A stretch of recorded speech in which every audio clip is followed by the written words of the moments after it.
যৌন লালসা বাংলাদেশে এখন এমন কোনো জায়গা নাই যে 100-200 টাকার বিনিময়ে মহিলা পাওয়া যায় না।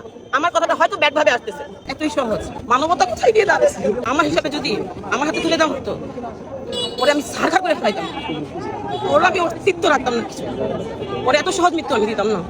একটা ছোট মাসুম বাচ্চা, 7-8 বছরের বাচ্চা, কি বুঝলো? ওর ছবিটা দেখছেন? একটা বাচ্চা উলঙ্গ পড়ে আসছে, হাত পা বিচ্ছিন্ন, কল্লা বিচ্ছিন্ন। কেমনে পারে? কোন মানুষ? আমাদের মতো মহিলার গায়ে তো জন্ম নিচ্ছে সে। ওই কুকুরও তো আমরাই জন্ম দিচ্ছি না? কিভাবে পারে আমাদের মতো মায়েদের বাচ্চাদেরকে নিয়ে এরকম? সেই বাচ্চার মাটা যে বাসায় রয়েছে, বাসা থেকে বের হইলে দেখবে সামনে ফ্ল্যাটে তার বাচ্চারা খুন করা হয়েছে। ওই মহিলা কিভাবে নিঃশ্বাস নিচ্ছে, বাপটা কিভাবে বেঁচে আছে? আমরা তো কিছুই না, রামিসার আমরা কেউ না, কিন্তু আমরা ঘরে ঘরে সবাই রামিসার মা, ঘরে ঘরে সবাই রামিসার বাবা। আজকে রাস্তায় নামা একমাত্র রামিসার জন্য। এইটার যত দ্রুত বিচার হোক, যত তাড়াতাড়ি করতে পারে সরকার করুক, যেই করুক, যত তাড়াতাড়ি সম্ভব। না হলে কি হবে? 15 দিন, 20 দিন, 6 মাস, 1 বছর পরে জামিনে বের হবে।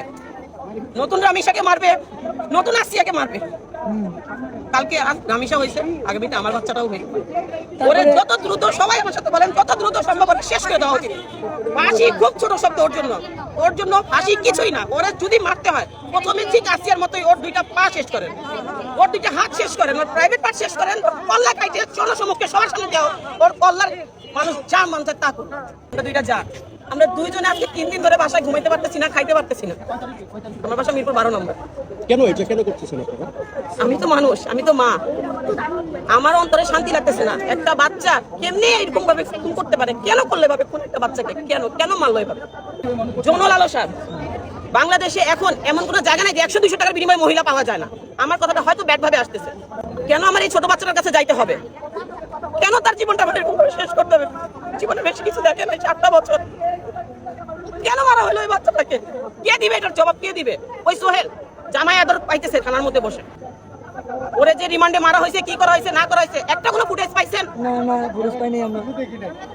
কিছু জনগণকে শান্ত করার জন্য তো একটা ফুটেজ ছাড়া হয়তো, যে ওরে মাইরে এরকম অবস্থা করেছে। রিমান্ড কাকে বলছে? রিমান্ডে কি হয়? রিমান্ডে নির্যাতন হয়, ওরে শাসন করা হয়। রিমান্ড এটাকে বলে। জামাই আদর দেওয়াটা রিমান্ড না।